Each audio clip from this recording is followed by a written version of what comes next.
Boa tarde. Esse aqui é o programa Rolu, o programa que detona o tabu. Aqui do meu lado, eu tenho comigo a Lu Albuquerque, que é participante comigo da Rede Relações Livres, no grupo Amar e Permanecer Livre, que está bombando. A Lu é educadora de jovens e adultos, profissional de gastronomia e organizadora de eventos. É também escritora nas suas horas vagas. Então, da mesma forma, eu vou apresentar a minha colega, aqui a Rosana Sieber.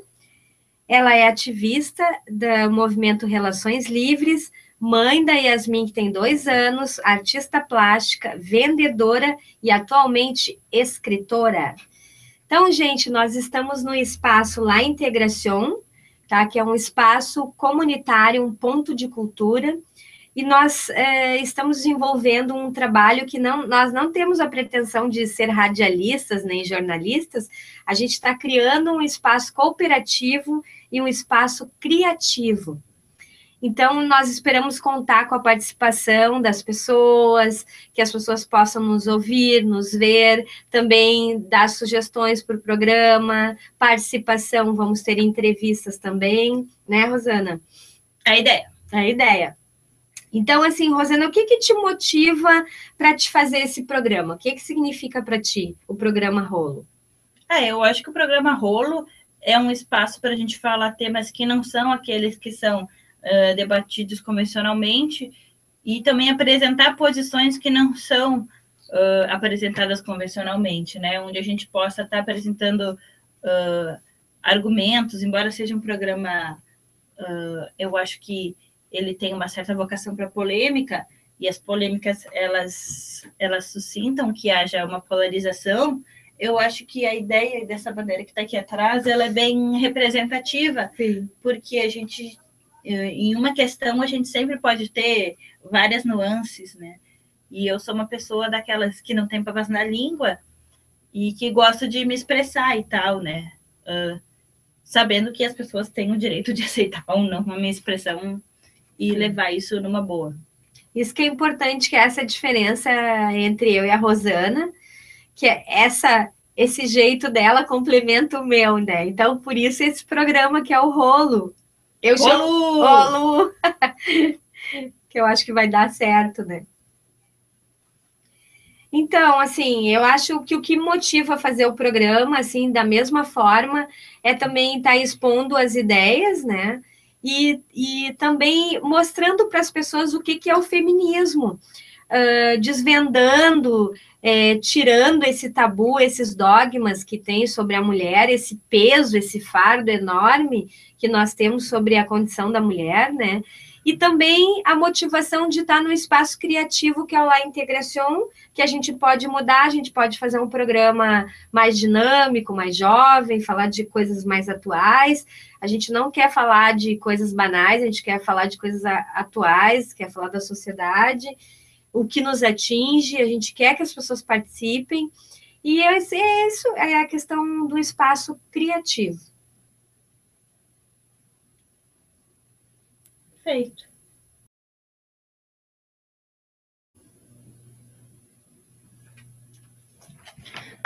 Oi, pessoal. Esse é o programa Rolu, o programa que detona o tabu. Lu, mas afinal de contas, o que seria um tabu, né? Tabu, vamos pensar melhor.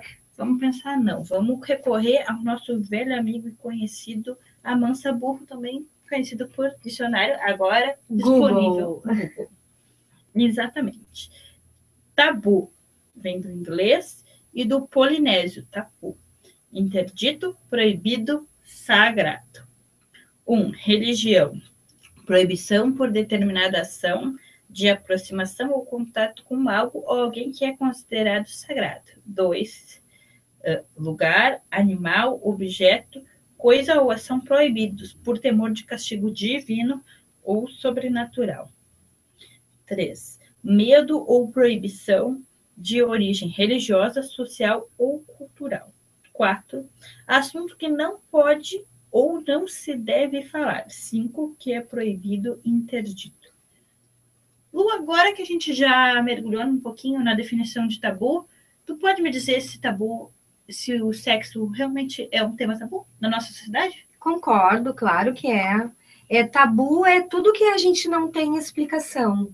Tá? É um espaço vazio, na verdade, que vem para constituir um essencial, né? Que nos falta, a gente não tem explicação, aí se cria um tabu, um dogma, e acaba por virar um mito também. Um mito são alegorias. Então, assim, a nossa falta de explicação, né? Como se a gente não quisesse a conversa, então a gente acaba criando esse dogma, esse mito, né? É isso aí. Daí eu acho que a gente não quer conversa, ou a gente é educado a não querer conversa sobre os assuntos dos quais a gente é muito perigoso se a gente se empoderar, né? E sem dúvida perigoso, o sexo uma palavra boa. O sexo é um assunto muito perigoso, né? Porque a pessoa que ela tem o domínio da sua própria sexualidade, ela tem o domínio da sua própria vida, né?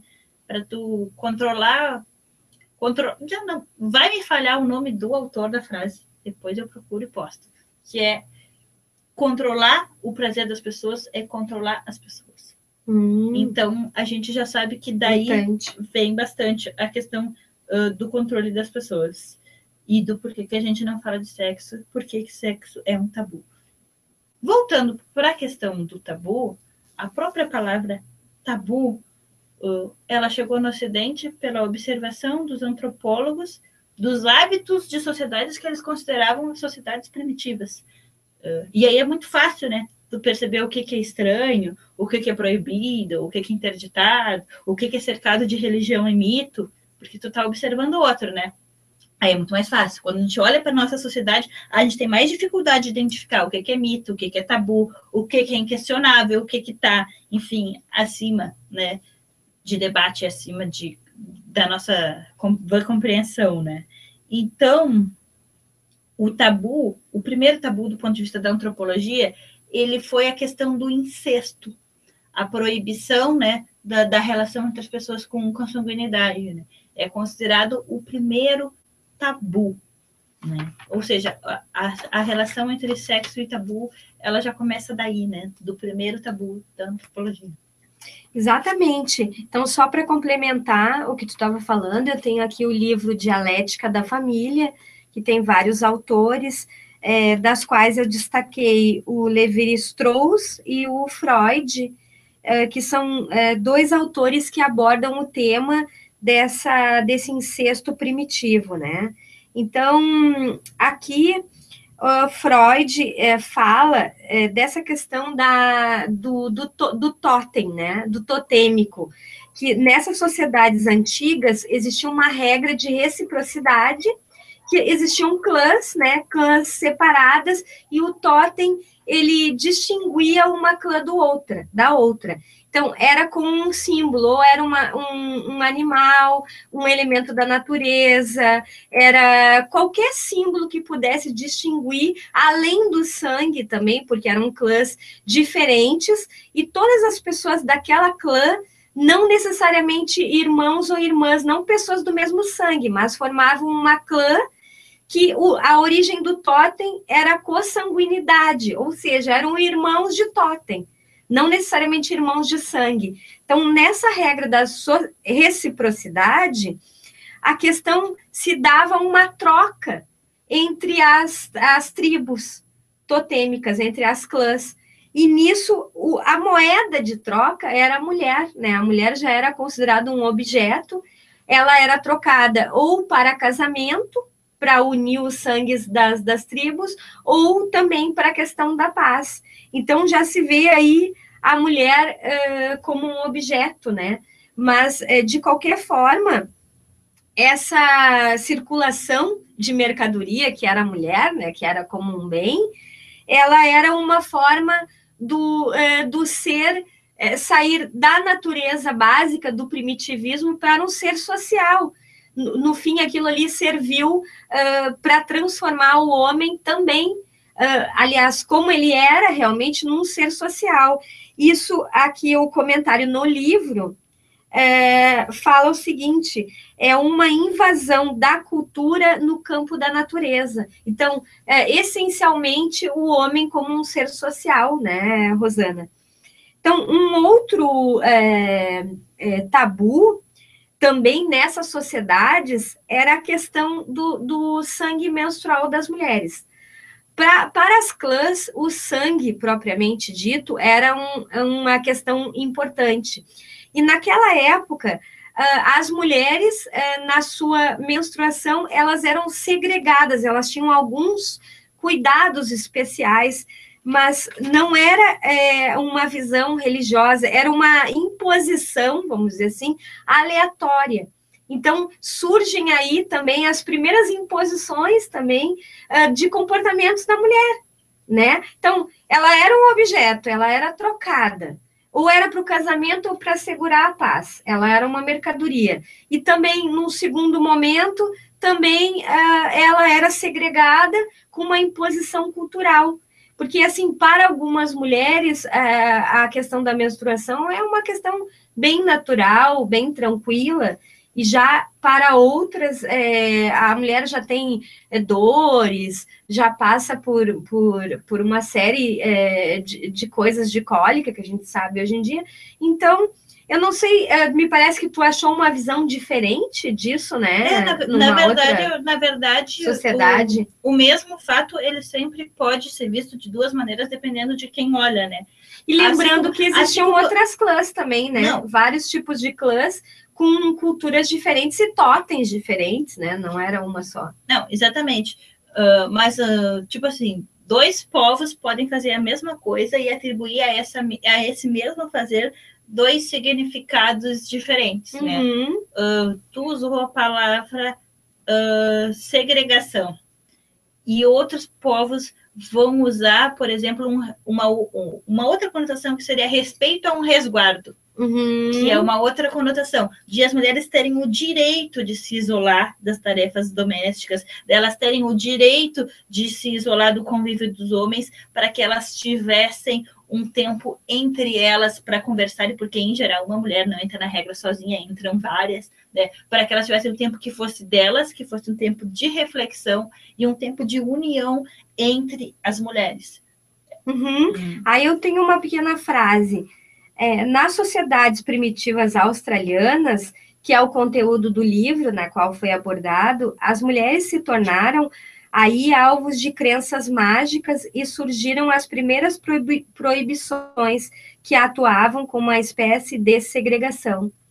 Então, isso é uma questão interessante, né? Dessa questão. Então, a questão do incesto, as tribos primitivas já entendiam, até porque em pequenas clãs, se houvessem casamento entre pessoas consanguíneas mesmo, irmãos e irmãs, já se podia observar alterações biológicas, né? Que existiam os problemas, as doenças. Então, eles foram muito sábios nesse sentido e que mostra realmente que eles entenderam rapidamente que isso poderia, inclusive, diminuir a questão populacional das tribos, né? Sim, então, diferentemente, às vezes as pessoas tentam achar explicações para o incesto hoje em dia e vem cada absurdo. As pessoas comentam sobre isso que eu já vi nas redes sociais, né? Então, a gente tem explicações mais lógicas e mais coerentes, né? Na própria história que traz a questão do incesto. É bom reforçar isso. Não, com certeza, Lu, com certeza. Eu acho que a questão do livro que tu colocou é bem colocada e na história essas coisas elas se modificaram bastante e tal. E hoje, por exemplo, a gente sabe que existe uma conotação bem diferente entre a questão do incesto e a própria questão do que existe hoje em dia, que é a questão do abuso sexual, né? Que não são a mesma coisa. Aí eu queria saber se tu pode colocar um pouquinho disso pra gente. É muito importante, né? A questão do abuso sexual é uma coisa séria. Então, assim, eu tenho aqui na mão também um outro livro que serviu de base para essa pesquisa, que é Atentado à Verdade, a Supressão da Teoria de Sedução por Freud, que é o de um seguidor dele, é um psicanalista, o Jeffrey Moself Manson, vou chamar ele de Jeffrey, né? Ele foi demitido em 1981, tá? É uma coisa bem atual, do cargo de diretor de projetos do Sigmund Freud Archives, que foi uma organização que a filha dele fez em relação às cartas que Freud trocava com seus pacientes. Todo o material do Freud daquela época, né? A filha dele manteve nesse instituto. Então, Freud falava com as suas pacientes, falava com os seus discípulos, com a sociedade de psiquiatria na época. Então, ele foi o responsável para estudar e ele foi demitido, né? Pouco depois de sugerir em uma conferência que a teoria de sedução que Freud desenvolveu em 1895 poderia ser verdadeira. E o que é essa teoria da sedução? Freud analisou em contato com as suas pacientes e coloca assim, dizia que os distúrbios emocionais dos adultos tinham por origem experiências traumáticas, cuja consciência havia sido reprimidas, mas eram frutos de caso onde as crianças eram vítimas de violências e abusos sexuais em suas próprias famílias. Isso foi uma bomba, né, Rosana, naquela época. Assim, afetaria a ordem social num local, um feudo, né, que era o movimento psiquiátrico da época. Ele falou isso na Sociedade Psiquiatra de Viena, e então ele temia, o Freud temia perder o prestígio social que ele tinha ao dizer que as meninas, as crianças da época sofriam abusos dentro da sua própria família. Então ele abandonou essa teoria e o Jeffrey achou e publicou nessa época, em 1981, há poucos anos atrás, né? E que foi demitido. Ele tocou no ventilador, vamos dizer assim, a verdade, né? Na verdade, a gente pode ver que o Freud, por um lado, ele inovou, porque ele tomou como verdade relatos das suas pacientes que outros psiquiatras também ouviam, mas que tratavam como devaneio, né? E o Freud vai tratar isso como memória reprimida e represada. Então, vai ter uma diferença grande nisso, nesse tratamento dado aos pacientes, e ao mesmo tempo ele vai chegar à conclusão de que, bom, se eu admitir que isso acontece, eu vou brigar com o mundo vai ficar contra mim, e não só essa, como todas as minhas outras teorias vão ser refutadas, porque todo mundo vai querer provar que tudo que eu digo é mentira. Porque se eu disser isso, eu estou dizendo uma coisa que é muito grave, que é muito chocante. E as pessoas vão tentar provar de todas as formas que isso é mentira. Mas as verdades sempre são chocantes, É incrível. Não, sem dúvida, mas né? Sempre são, ainda mais para aquela sociedade. Eu acho que é chocante até hoje, como há pouco tempo teve a hashtag Meu Primeiro Assédio, né? Em que mulheres do Brasil inteiro relatam. Meu amigo secreto também. Também é um pouquinho diferente, mas o princípio é semelhante. A questão do meu primeiro assédio, a questão de denunciar o quanto o assédio começa cedo, quando você ainda é menina, né? Ou adolescente, né? Quando tu ainda não tem a formação de uma maturidade de mulher, onde tu pode ter um outro tipo de reação com relação ao assédio, né? A gente sabe que o abuso de uma criança não é a mesma coisa do que o abuso de uma mulher, né? Claro. Não que algum abuso haja algum tipo de justificativa, porque não existe para nenhum. Existe. Mas as consequências na formação dessa personalidade desse ser vão ser muito maiores quando se trata de uma criança, né? Daí ele coloca assim, ó, essas mulheres eram doentes, não porque viessem de famílias com tendências, mas porque algo de terrível e secreto havia lhes acontecido quando ainda eram crianças, né? Então, Freud mudou o estatuto da conversação, que foi ele um dos primeiros a ouvir as suas pacientes, que ouviu as mulheres, ainda mulheres loucas, que eram consideradas loucas, né? Então, aqui, as mulheres sempre foram muito reprimidas, não tinham voz. Então, Freud teve muito protagonismo em relação a isso, né? E me chamou a atenção também uma notícia mais atual, agora, dia 14 de abril, o caso da menina da Argentina, Micaela, agora com 17 anos, que relata na sua página do Facebook abusos sofridos dos 4 aos 16 anos. Vocês podem buscar na página do Facebook Por una Infância Sin Dolor. É em espanhol, né? Ela é argentina. Ela foi abusada pelo pai e ela só conseguiu denunciá-lo aos 17 anos com a ajuda da escola. Então, assim, ela usa esse site, assim, para fazer um ativismo, para motivar as pessoas que são vítimas a denunciar. Ela posta poesia, ela é bem sofrido, sabe, a página. Não mas teria ela como ser diferente. não teria como ser, mas ela está fazendo um serviço, né? Eu acho que ela se encheu de coragem e não ia desistir. E aqui eu achei uma das poesias dela que vocês veem bem o que ela sentiu. Daí eu vou falar em espanhol, gente, aí vocês não reparem meu espanhol, tá? El último escrito. Secretos que duelen, heridas que sangram, dolor que desgarra, lo que queda del alma. Las lágrimas te aranam, te roubam la inocência, te arrebatam la pureza, mirada ausente, Deus guarda silêncio, abuso sexual, incesto, 3 palavras descrevem lo que es tu sofrimento, um verdadeiro inferno. Sentís la altura, el vertigo te invade, solo debes saltar. Si con esto queres terminar, sentís medo, no está cerca el suelo. El viento te golpea el rostro, ya no es tu cuerpo quien camina, no es el disfraz quien te condena. Escapaste del cárcere, solo queda esperar, rogar e enviar, ser feliz para toda a eternidade. É forte, né, gente?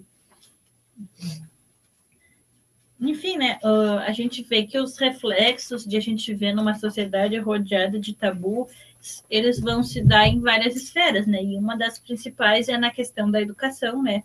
A gente teve recentemente uma série de debates, a palavra gênero virou um palavrão, tem todo um acesso do fundamentalismo religioso, né, querendo bloquear projetos no plano da educação, no plano nacional, estadual, municipal, em coisas que, na verdade, já estavam até previstas em planos antigos, já de governos anteriores, de bastante tempo atrás, né? Mas que agora se buscava, na verdade, reafirmar, no sentido de que elas fossem implementadas de fato, né? Porque a necessidade de se tratar desses temas, ela já é bastante antiga, né? A gente vê uma persistência grande da gravidez na adolescência, que com todo o acesso que se diz que tem a informação, ela ainda acontece, né? E numa proporção bastante grande e numa faixa etária bastante cedo, né?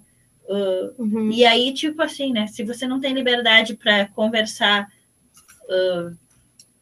você vai conversar quando? Quando a menina de 13 anos já está grávida? Quando já está grávida com 12, sabe?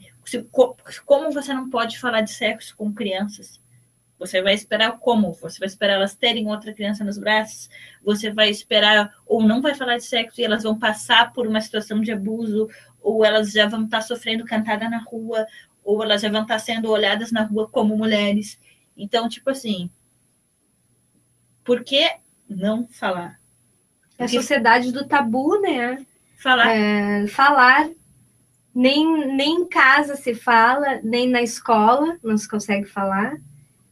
Então, é bem complicado. É que falar é empoderar, né? No momento que você dá direito de fala, que você dá voz, você está dando poder. E, na verdade, é isso, né? Que essa fascistada toda, perdoem o uso da palavra, quer, né? Quer manter as pessoas na ignorância. Não é à toa as meninas do Colégio Anchieta, que foi um belo exemplo delas, né? Belo movimento. Sim, não é só um chatinho, não é só pelo movimento, né? É por respeito, é por dignidade, né? É por o valor de ensinar que é o homem que não tem que abusar, não é a mulher que tem que se esconder, né? Parece, é tão óbvio, assim, chega a ser chocante a gente ter que dizer isso. Né? Claro, uma tentativa de abertura de diálogo com a escola, porque o manifesto delas pediu, nós queremos falar sobre, sabe? Nós não queremos falar sobre o Enem, nós queremos falar sobre outros assuntos que nos interessam, que tem a ver com a nossa realidade, é uma abertura, tentativa de abertura, né? Nisso as mulheres são mais francas e mais verdadeiras nesse sentido, né? De procurar esse diálogo. É porque é uma necessidade, nós estamos sendo oprimidas, então o buscar o diálogo é o buscar socorro, né? é o buscar solução, é o buscar companheirismo, é o buscar a solidariedade da Claro. outra, do outro, enfim, fazer uma ligação sobre isso, né? Sobre essa questão da educação, eu tenho uma dica para dar para os professores, para as pessoas que trabalham com educação, que são os PNCs, os temas transversais, gente, que está desde 1997 disponíveis no Ministério da Cultura. Os PNCs são assuntos da atualidade, da contemporaneidade, que podem ser trabalhados dentro da escola. Então, esses cadernos que são assuntos como ética, saúde, meio ambiente, pluralidade cultural, orientação sexual e temas locais. São assuntos nesses cadernos que ensinam como o professor pode abordar em sala de aula, né? Então, tem uns cadernos sobre as questões de gênero, de orientação sexual, na verdade, que eu tenho uma passagem aqui para falar. Então, desde muito cedo, são transmitidos padrões de comportamento diferenciados para homens e mulheres. O conceito de gênero diz respeito ao conjunto das representações sociais e culturais, construídas a partir da diferença biológica dos sexos. Então, o caderno da questão de gênero vem trazer muito aquela educação cultural que faz o clube da Luluzinha e o clube do Bolinha, né? Que diz que menino pode isso, que menina não pode aquilo. Exatamente. Né? E o Bolsonaro, desculpe, ele está equivocado, porque desde 1997, no tempo que eu ainda estava cursando educação, está disponível para os professores trabalhar isso dentro de sala de aula. Até porque hoje nós temos o bullying, né? O cyberbullying, através do Facebook, do WhatsApp, das redes sociais, se faz bullying de gênero. O que é uma coisa extremamente perigosa, né? Na verdade, quase todo bullying ele é de gênero, né? Quase todo bullying ele é de sexualidade, porque é chamar de vagabunda, é chamar de viado. Lá no jardim de infância, um menininho chamando o outro de mulherzinha. Isso tudo já são questões de gênero, né? Por que é pejorativo, né? Um chamar o outro de mulherzinha, né? Tipo, né? E os professores que querem trabalhar isso, né? Muitas vezes eles não se sentem respaldados, né? Porque a família às vezes não trabalha essas questões e não quer que os outros trabalhem. Aí a gente vê uma questão do tabu no diálogo, estabelecido dentro do diálogo da conversação. É tabu falar sobre, né, a questão de gênero, mas tem várias formas que podem, até os homens e as mulheres têm uma forma diferente de falar de comunicação, né?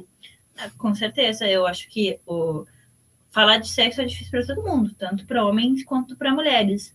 Mas as mulheres, elas vão ter um tabu, eu acho, mais em torno da questão da sua satisfação, um tabu muito mais brutal com relação à questão da masturbação, né? Que é uma coisa tão óbvia, né? Que todo mundo se masturba ou deveria se masturbar numa boa, mas a gente sabe que não é isso, né? Que desde menininha você tá lá na creche e estão te ensinando que você não pode tocar na sua própria pepeca, né? Para usar um termo bem infantil. Eu que tenho uma filhinha de 2 anos e já tenho uma outra política com relação a isso e tal, né? Mas isso já dá um balaio de coisa, né? Já muita coisa. Já dá um balaio de coisa você conseguir trabalhar na ideia de que a pepeca é da menina, a mão é da menina, né? E que você não tem que dar um tapa ou dizer que não pode, numa idade que a criança não tem a mínima condição de entender. E se tu tira esse papel da família, vamos dizer, o que tu deixa? Se na escola não se pode discutir sobre isso, dentro da família não se pode falar sobre isso. Me diz uma coisa, onde que vai se falar sobre o assunto? Discutir é relativa, porque muitas vezes quem vai assumir um papel de repressão é o próprio professor, que é induzido a fazer isso, né? Na verdade, às vezes, a pessoa também está reproduzindo a própria educação que recebeu. Sim. Não estamos culpabilizando o educador que muitas vezes não recebeu qualquer tipo de treinamento. Não é regra geral, né? Mas tem famílias que falam, a minha educação, com o despertar da sexualidade, por exemplo, a minha mãe mais antiga me levou no médico para falar com um médico, uma ginecologista. Sim, mas no é uma outra linguagem, né? Mas falta o diálogo dentro de casa também, explicar o A e o B, né? E na verdade, esse diálogo ele é extremamente truncado, né? Porque os pais, enfim, a gente querendo ou não, a educação ela é um processo de repressão, né? De condicionamentos, né? E aí, quando você vai falar em repressão e condicionamento aplicado ao sexo, o pai naturalmente não é a pessoa a quem o filho vai procurar. Ele vai procurar uma outra pessoa. Então, se o pai não tiver... Principalmente os meninos, né? Os homens já têm uma dificuldade maior de falarem. E eles têm aquele tabu, né? Imagina, a gente fala que a virgindade para as mulheres é um grande tabu, para os meninos também, né? Uma ansiedade muito grande de perdê-la, um medo absurdo de broxar e não conseguir, ou de ter uma ejaculação precoce. Ou seja, são tabus gigantescos, tanto para a mulher quanto para o homem. Assim como as meninas têm medo de que vai doer, de que vai sangrar, mas e se não sangrar? Mas e se isso e aquilo, né? Tem uma série de tabus em torno desses temas, né? E, enfim, hoje em dia existe a internet, existem revistas que são um pouquinho mais qualificadas do que no meu tempo, no teu, no de os mais antigos ainda, Sim. Mas ainda assim o acesso à informação, né, seria mais justo que viesse de casa, né? Se a tua mãe te ensina tudo que é essencial para tu sobreviver, te ensina a falar, te ensina a caminhar, tomar banho, escovar dente, arrumar a casa, estudar, mas uma coisa que é para o teu prazer, para a tua satisfação, para a tua realização, ninguém te orienta. Mas nesse ponto, acho que as mulheres vão muito mais ao médico, tem uma orientação, vamos dizer, até por prática, de fazer preventivo do câncer, de qualquer dor ir ao médico, se tem cólica. A mulher tem mais essa cultura, né? Eu acho. A mulher vai ao médico por ela e pelo homem, né? Em geral, né? Pelos dois. Ela vai ao médico, aí ela pega a medicação, traz para o seu parceiro, né? Ou seja, toda uma cultura de que o macho que é macho não vai ao médico, aguenta dor no osso, né? E aí, quando vai descobrir, já está com câncer lá, terminal, sem perspectiva de curar, né? Porque o macho que é macho não vai no médico. E aí, macho que é macho morre cedo também, né? Ninguém diz isso aí, né? Macho que é macho morre cedo. Exatamente. Uma coisa que tu não falou, que é importante, que é a fobia que os homens têm do ânus, né? E olha, Deus o livre, do ânus e do médico, não pode tocar ali. Imagina, isso é um dogma. Na verdade, é um dogma, né? Com certeza, né? Como se tocar naquele lugar ou ter qualquer sensação de prazer ou de dor, enfim, qualquer sensação naquele lugar fosse de tirar a tua masculinidade, como se fosse ficar menos homem por causa disso, né? Então, eu tenho, olha só, dados aqui, olha só. Por desconhecimento ou por tabu, os homens temem ir ao urologista, segundo demonstra a pesquisa da Sociedade Brasileira de Urologia. Gente, em 2012 foi feita uma pesquisa com 5.000 homens. Quase metade deles, 47%, revelou nunca ter realizado exames para detectar o câncer de próstata. 44% jamais se consultaram com urologista e 51% nunca fizeram exames para aferir os níveis de testosterona, hormônio masculino no sangue. Então, quer dizer, vocês veem, olha, os números são grandes. Em 2012, 60.180 novos casos dessa neoplastia, tá? Que segundo, é um nome bonitinho para câncer. Para câncer no reto, né? E o Instituto Câncer na Próstata, desculpe, na próstata. O Instituto Nacional de Câncer, em 2013, a estimativa é que sejam diagnosticados ainda 52 mil casos. São números grandes, né? Muito grandes. Mais que o Beira-Rio cheio. Exato. Então, dá a ideia realmente que o homem não vai ao médico. Não tem um cuidado, assim, com essa questão da sexualidade, né? Não. Como eu disse, o homem vai ao médico. Quem não vai ao médico é o machão. E machão morre mais cedo. Machão morre mais cedo, gente. Mas, enfim, voltando um pouquinho, né? A gente vê que a gente tem uma série de tabus e tal, principalmente com relação a... Eu acho que o tabu das mulheres, o mais complicado de tratar, Isso tô falando até de mim nesse momento, né? Que eu acho que é a questão da satisfação, a questão do orgasmo, né? Porque ao mesmo tempo que você tem uma mega explosão hormonal na juventude, que você faz sexo e você se sente mulher, ao mesmo tempo você não consegue ter, às vezes, a realização do orgasmo, né? Porque já tem várias estatísticas que dizem que o período em que a maioria das mulheres tem o orgasmo é entre 30 e 40 anos. Ai, que interessante. A gente pensa, a juventude é uma maravilha, né? A juventude é onde tudo acontece, né? Mas, na verdade, a história ela não é bem assim, né? A atividade sexual ela começa na juventude, mas a mulher ela acaba demorando tantos anos para se conhecer, para saber do que gosta, do que não gosta, aprender a ensinar com seu companheiro, a partilhar, companheiro ou companheira, independente do que seja. É tanto tempo. Isso também, o problema do orgasmo está relacionado ao problema da masturbação, né? Porque se tu não te toca, se tu não te conhece, como tu vai ensinar o outro, né? Como tu vai compartilhar com o outro um conhecimento que tu não tem sobre ti, né? Fica realmente complicado, né? E uma cultura também, que é uma cultura que eu imagino que deve ser também era horrível para o homem e para a mulher, né? Que é isso, que é a questão de que o homem é responsável pelo prazer da mulher, né? O homem é que não é homem, não foi homem suficiente para levar a mulher ao orgasmo, sabe? Quando na realidade a coisa não é bem assim, né? O orgasmo ele é um processo que a gente atinge através do outro. A gente tem que se permitir, né? O outro não provoca na gente, né?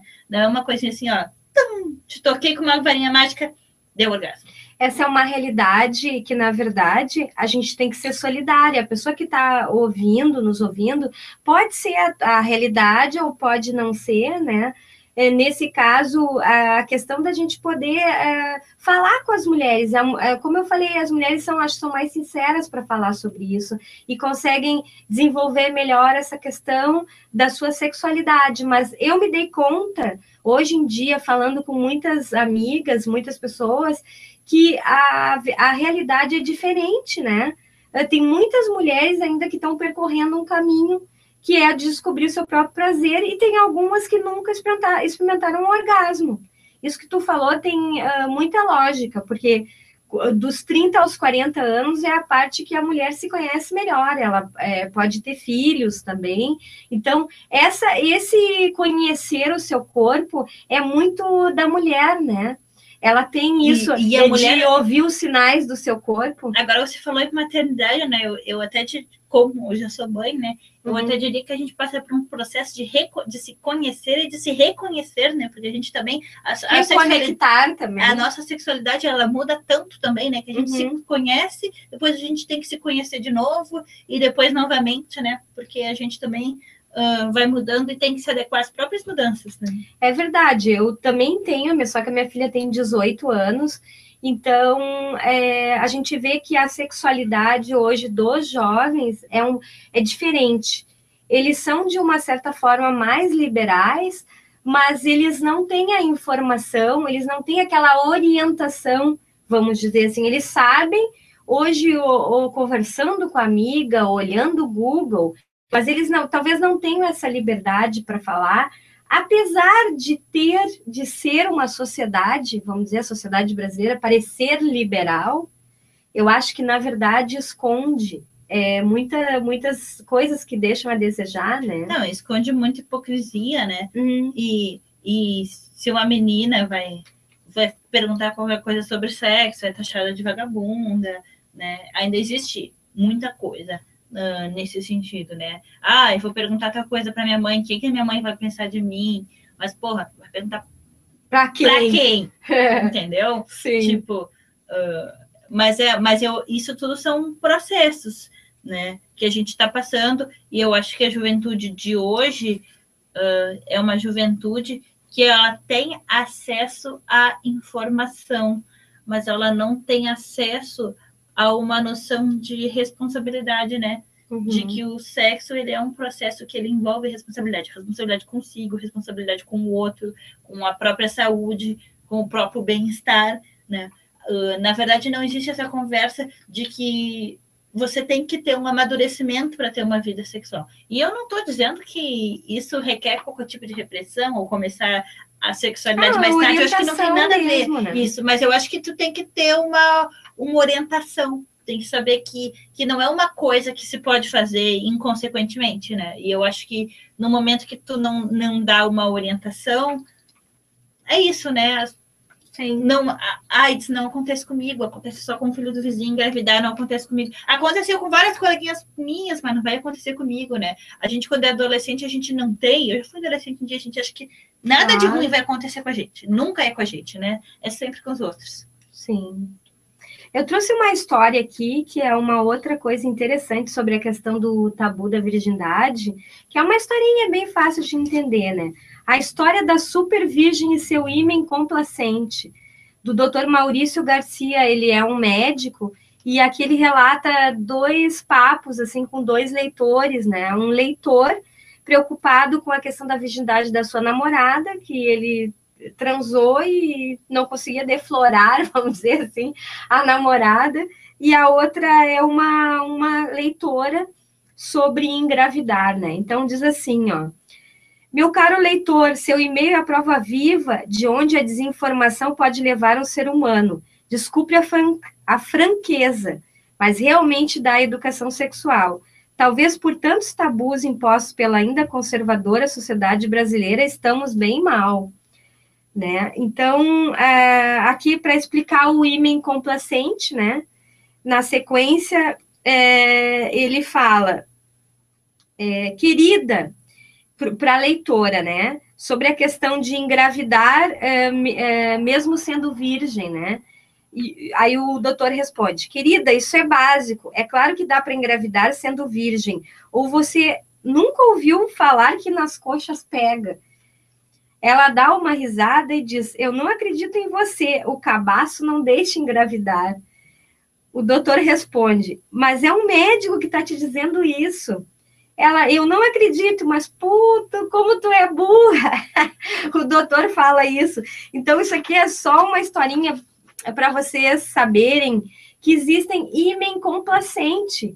E aqui, popularmente conhecido como cabaço, o ímen é uma membrana que se localiza no interior da vagina.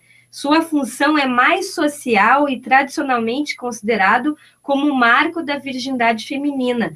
Normalmente, ele possui perfuração para que o sangue que vem da menstruação passe por ele. Então, o que acontece? Se a menina não tiver sangramento, tá, o ímen pode apresentar uma elasticidade aumentada, que é o caso do ímen complacente, né?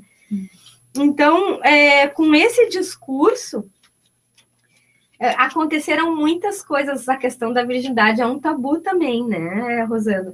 Com certeza, né? A ideia de que tem que haver sangue, a ideia de que tem que haver dor, a ideia de que a menina tem que estar constrangida na hora, né? São várias ideias, né? Eu, por exemplo, nunca fui virgem, porque não estava constrangida, não sangrei, não doeu. Então, eu nunca fui virgem na vida. Já nasci, já não era. Eu nem me lembro mais. Mas... olha só, 43% das mulheres têm sangramento na primeira relação sexual. Ou seja, metade, menos da metade tem e menos da metade não tem. Então, por esse motivo, ainda o doutor coloca aqui na reportagem, ele lembra de um casal nordestino no programa Linha Direta da Globo, que o cara matou a mulher porque não houve o tal sangramento. Então, a autópsia confirmou que ela tinha ímen complacente. Gente, quanta brutalidade, né? Tudo em nome do quê? Não tem explicação. Não, né? não. Então, isso é um tabu, assim, para as meninas que estão ouvindo, as mais jovens, entender que essa questão também é mito. Existe o ímen complacente, pode ou não ter sangue, pode ou não doer, né? Isso é relativo. Para os meninos, também é um período de ansiedade muito grande. Ansiedade, expectativa. Às vezes, os meninos recebem algum tipo de orientação do pai, o homem, às vezes não recebem, né? Às vezes a orientação é contratar uma profissional também, né? Essa é a orientação que os homens recebem. A orientação é contratar uma profissional para ter certeza que vai ser homem mesmo, né? Sim. Aquelas preocupações masculinas de garantir como se fosse garantia, passaporte para felicidade, né? Então, mais a nível do mundo globalizado, né? Tu tem alguma referência, assim, na parte, assuntos mais internacionais, assim, que a gente possa... Na verdade, eu queria destacar que a questão do avanço dentro do tema de sexualidade, ele não é um avanço linear na história da humanidade, né? A gente pode perceber que houve avanços e retrocessos, né, na questão da sexualidade, da representação do corpo, de uma série de coisas. Se a gente for pegar e analisar a cultura indiana, né, eles há alguns séculos atrás foi compilado o Kama Sutra. Eu digo compilado porque ele é justamente isso, ele é uma compilação de várias coisas que estavam escritas, algumas há vários milênios. Isso quer dizer que teve um povo que um dia teve uma liberdade de, por alguns milênios, por alguns séculos, produzir ciência sobre o sexo. Porque, embora para eles o sexo tivesse uma potencialidade de ser considerado sagrado, e isso sagrado no melhor sentido da palavra, porque eles consideravam que o sexo levava à elevação espiritual, e não a noção ocidental que o sexo é pecado, que o sexo é degradação. E bem detalhado, né, o Kama Sutra. Por isso que eu digo que é ciência, né, porque eles se davam ao trabalho de fazer a experimentação, a representação dessa experimentação, sim, descrições extremamente detalhadas do que sentiam, de quais objetivos atingiam, estão na posição A, na B, no ritmo, numa série de coisas. A gente pode dizer realmente que aquilo é científico, né? Porque é baseado na experimentação, no escrever sobre, né? Além de ser artisticamente muito belo, né? Claro. Além do valor artístico, a gente pode dizer que é extremamente científico. Mas hoje, se a gente for ver pela interação com outros povos, a Índia foi invadida pela Inglaterra no período vitoriano e tal, uma séria repressão. Hoje a virgindade é um tabu na Índia, hoje existem uma série de problemas lá que a gente sabe que... As notícias que chegam até nós, né? De né? repressão, de estupro coletivo. A gente pode ver que o povo hoje que lê esse Kama Sutra não teria as condições necessárias para produzi-lo, né?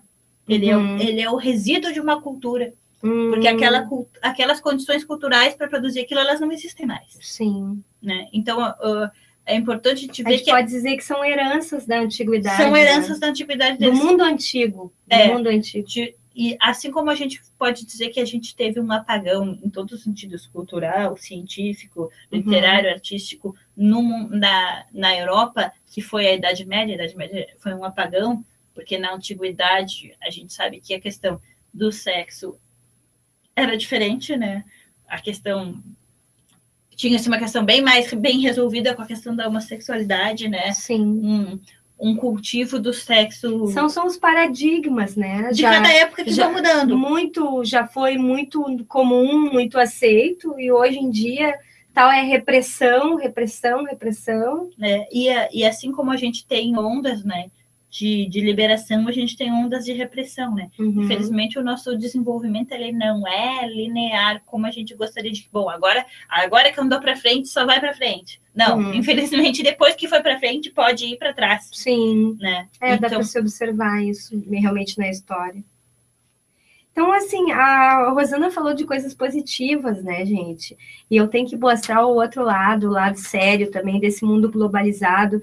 Daí eu peguei uma região aqui, que é as regiões do Oeste, Este e Nordeste da África, e alguns países da Ásia e Médio Oriente, e ainda certas comunidades de imigrantes da América do Norte e Europa, que é a questão, gente, da mutilação genital feminina. É um assunto muito sério, que 7 agências se reuniram, entre elas a OMS, a Unicef, a Acnur, a Unesco, para a eliminação da mutilação genital feminina. Fizeram um documento em conjunto com a ONU, para que pudesse fazer essa eliminação. Mas aqui nós temos números muito grandes. E eu não vou nem entrar no detalhe, mas são 4 tipos de mutilação, desde a extirpação do clitóris até o fechamento da vulva todo, que deixa só um orifício para as necessidades. Então, isso são realizados nessas regiões, ou por motivo tribal, ou por motivo econômico, ou motivo político, religioso, ou qualquer outro tipo de motivo, porque o Alcorão também, várias coisas. Só que, na prática, a questão médica diz que isso é muito terrível para as mulheres. A gente sabe, mas a gente tem que aí dar argumentos sólidos. Então, em cima dos argumentos sólidos, estima-se que entre 100 e 140 milhões de meninas e mulheres em todo o mundo tenham sido submetidas a estes processos, e que atualmente 3 milhões de meninas corram o risco de sofrer uma mutilação genital. Há registros destas práticas em todo o globo. Ou seja, 140 milhões, gente. É muita menina, é muita mulher, sabe? É muito grave isso. Eu já participei de um debate sobre essa questão da mutilação genital há uns anos atrás, e, na verdade, na cultura deles, se você chegasse assim num grupo de meninas ou adolescentes e você perguntasse para eles qual de vocês aqui que já sofreu a mutilação, elas não te responderiam a pergunta, elas não entenderiam a pergunta. Sim. Não falariam a palavra mutilação para eles, não. Nem está colocada com o significado que tem para nós. Aí, se eu chegar nesse mesmo grupo de gente e perguntar quem aqui é que está pronta para casar, aí aquelas que sofreram a mutilação é que vão levantar a mão, porque a mutilação é considerado um rito pré-casamento, né? E em algumas organizações sociais mais tradicionais, a mulher que não passou por isso, ela não é digna do casamento, né? Ou seja, é uma tradição bastante forte, bastante pesada, né? E aí, assim, tu citou uma série de organizações internacionais que tu disse que estão produzindo os textos e se contrapondo a essa prática. Sim, já foi produzido, mas né? É difícil, né? Tá na cultura, tá dentro da lei também. Aí eu quero fazer um contraponto, né? Porque a gente diz que as organizações internacionais estão fazendo algo para combater. Mas, assim, se um país começa a restringir direitos políticos, a querer construir bomba atômica, a querer fazer coisas que, teoricamente, contrariam os direitos humanos, esse país começa a sofrer sanções econômicas. Né? E aí a gente vê que a mutilação genital ela já é considerada ofensa aos direitos humanos, mas esses países em que essa prática acontece não sofrem nenhum tipo de sanção. E a gente fica perguntando por que persiste essa prática medieval, sei lá, primitiva. Por que persiste, né? Dessas 140 milhões de mulheres que foram extirpados o clitóris, deve ter um grande número das que morreram, porque tem infecção, inclusive, elas ficam impossibilitadas de ter filhos. Não, com o combate, com uma vigilância maior, estéreis, com mais meninas frequentando a escola e alguns processos assim, agora se está começando a querer fazer esses rituais cada vez mais cedo nas meninas, para que elas não tenham tempo de escapar. Sim. Inclusive, tem um site, que eu dei uma olhada sobre o assunto, que até no Brasil querem implantar com as religiões muçulmanas que estão aqui agora, mas a gente tem que ter cuidado e se manter atentos, né? São graves crimes de direitos e violações dos direitos humanos em relação às mulheres, né?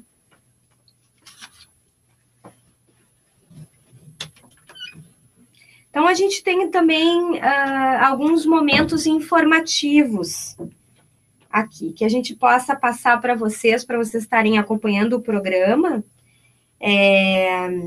Eu tenho um projeto bastante interessante, que é na plataforma crowdfunding, o Catarse, que é um projeto chamado Garota Siririca, da Love 6, que é uma desenhista e é uma história em quadrinho, um projeto interessante, que a personagem, a Garota Siririca, é viciada em masturbação, né? E a história em quadrinho se dá tudo sobre esse assunto. Mas ela diz assim que é também uma forma que ela pode colaborar com esse projeto no Catarse.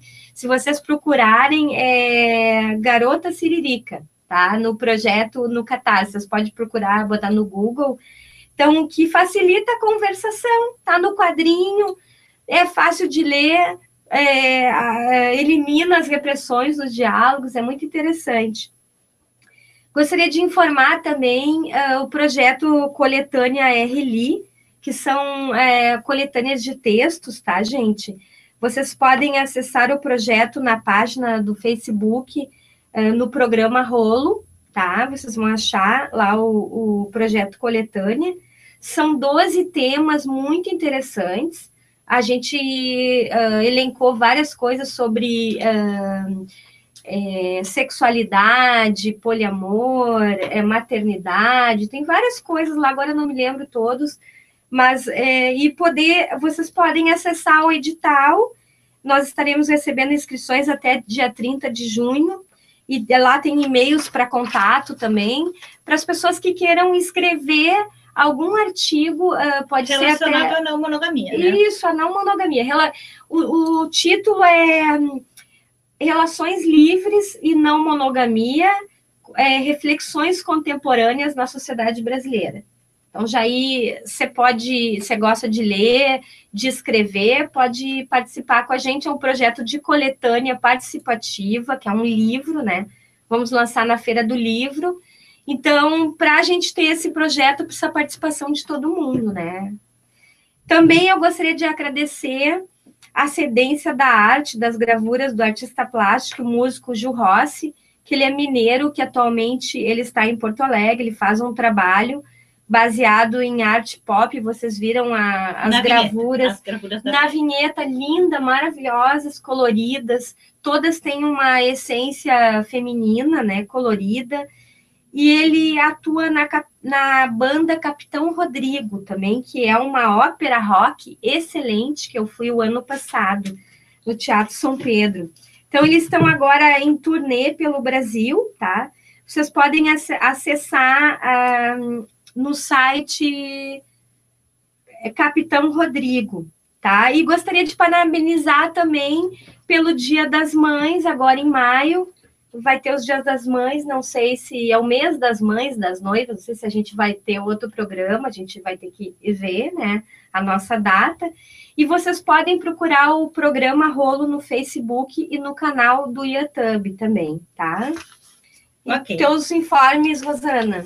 No dia 21 de maio, o Amar e Permanecer Livre vai estar fazendo um curso aqui, dentro do espaço do La Integração, que é sobre que concepção de história nós temos. Dia 21 de maio é um sábado. Quem quiser mais informação, pode entrar no blog do Amar e Permanecer Livre. Aqui no La Integração, né? Vai ser aqui no La Integração. Sábado, né? Num sábado. O dia inteiro. Não é? Na verdade, para nós, quando a gente vai discutir que concepção a gente tem de história, a gente quer deixar bem claro que a história, ela, além da questão do desenvolvimento econômico, a questão do desenvolvimento das relações, do desenvolvimento da reprodução, de como a humanidade se organizou em torno desses dois temas, né, de duas produções, uma produção que é uma produção econômica e a outra que é a reprodução e toda a série de cuidados que são necessários para manter essa humanidade aí perpetuada. Sim.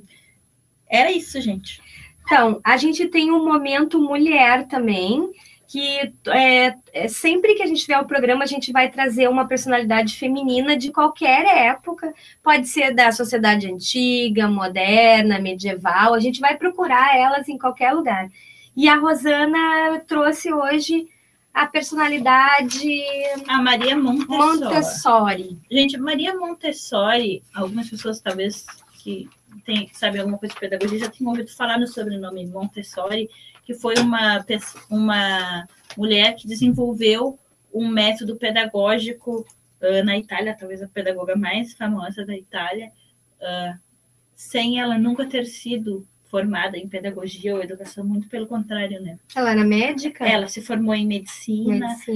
Numa época em que as mulheres eram proibidas de frequentar a faculdade de medicina. Né? Ela era a única em toda a sua universidade que frequentava a medicina, e ela fazia o curso separada dos outros, no sentido de que ela não podia estar no mesmo ambiente. Estar no mesmo ambiente. Inclusive, na questão da dissecação dos corpos, ela não poderia estar junto com seus colegas homens. Então ela sofria muito, porque além de fazer dissecação, que nem todo mundo, ela tinha que fazer sozinha de escuro de noite, coitada, né? Sim. Mas, enfim, apesar disso, ela não desistiu, e ela, depois de formada médica, foi trabalhar com a educação de crianças consideradas retardadas ou excepcionais, é uma palavra que se usava necessidades, na época, necessidades especiais hoje. Mas que na época essas crianças eram consideradas impossíveis de serem educadas, e ela desenvolveu métodos para educar essas crianças. E esses métodos tiveram tanto êxito que ela foi convidada a usar eles e aperfeiçoá-los para crianças consideradas normais. E aí, a partir de 1907, ela lançou a primeira Casa del Bambino, uma casa para a educação de crianças extremamente pobres, né, dos cortiços da Itália. E daí em diante ela começou uma revolução de uma série de conceitos que hoje são aplicados e difundidos em várias escolas da pedagogia, né? Sempre destacando que ela, na sua vida pessoal, embora ela tenha tido uma grande contribuição na educação, ela teve um filho sem ser casada, ela teve que delegar a criação dessa pessoa, em segredo, delegar a criação do próprio contraditório filho, dela, né? Mas, enfim, né? Ela seria talvez até impedida de fazer o trabalho dela. Se claro, na época, solteira, a gente né? pode entender. Mas esse filho com certeza perdoou, porque depois de adolescente, ele virou o braço direito dela, Mário Montessori, e a ajudou durante muito tempo. Ela viajou o mundo inteiro e ela fez muito pela educação, no sentido como a gente conhece, principalmente a educação na pré-escola, né? Até os 6 anos. Hoje, se você chegar em qualquer escola, se você chegar em qualquer loja de brinquedo... método Montessori, né? Se você chegar em qualquer loja de brinquedo, boa parte desses materiais didáticos foi desenvolvido e testado exaustivamente por ela, né? Porque ela tratava tudo de uma maneira muito científica, no sentido de que fazia tudo baseado na observação, né? E no aperfeiçoamento de tudo aquilo que ela uma mulher de fibra, né? Nós queremos homenagear sempre uma mulher, né, gente? Então, a gente está chegando no fim do programa. Vamos fazer uma conclusão, assim, do que a gente acha, né, Rosana? E vou fazer uma conclusão bem rápida. A gente já está estourando o nosso tempo, né? De que, na verdade, o tabu, principalmente o tabu na nossa sociedade, ele acaba cumprindo um papel de ser o principal astravancador de políticas públicas, de se resolver alguns problemas bem concretos que a gente tem, né? De promover a igualdade, de promover a inclusão, né? Eu acho que o tabu, ele é extremamente... né? Não tem nada que atrase mais a nossa sociedade. Verdade, pernicioso. Então eu acho que... devastador, negativo. E, principalmente, eu acho que quando a gente liga isso com a relação da mulher com a história, sempre recai no papel da mulher, né? Ou ditando regras para as mulheres como cobaia, as mulheres segregando as mulheres a um determinado lado da história, uma determinada condição, né? Eu acho isso tremendamente... ruim para a nossa sociedade. Eu acho que a gente tenta abordar aqui com o feminismo o que a gente pode libertar as mulheres, todas nós mulheres, né, das nossas crenças, dos nossos dogmas, que nos impedem de ser felizes.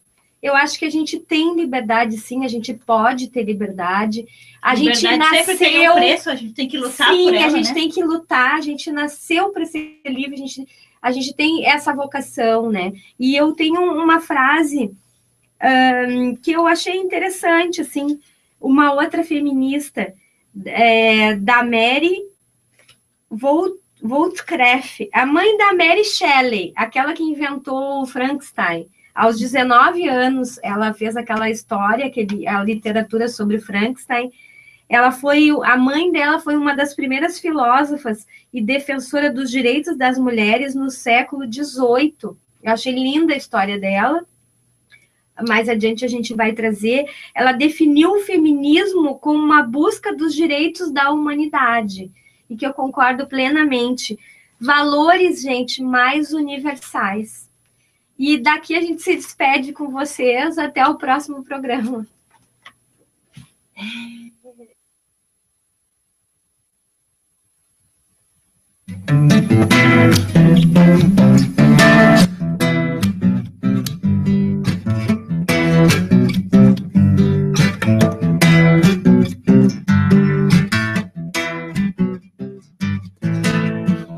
Tá cansada, senta. Se acredita, tenta. E se tá frio, esquenta. Se tá fora, entra. Se pediu, aguenta. Se pediu, aguenta. Se sujou, cai fora. Se dá pé, namora. Tá doendo, chora. Tá caindo, escora. Não tá bom, melhora. Não tá bom, melhora. Se aperta, grite. Se tá chato, agite. Se não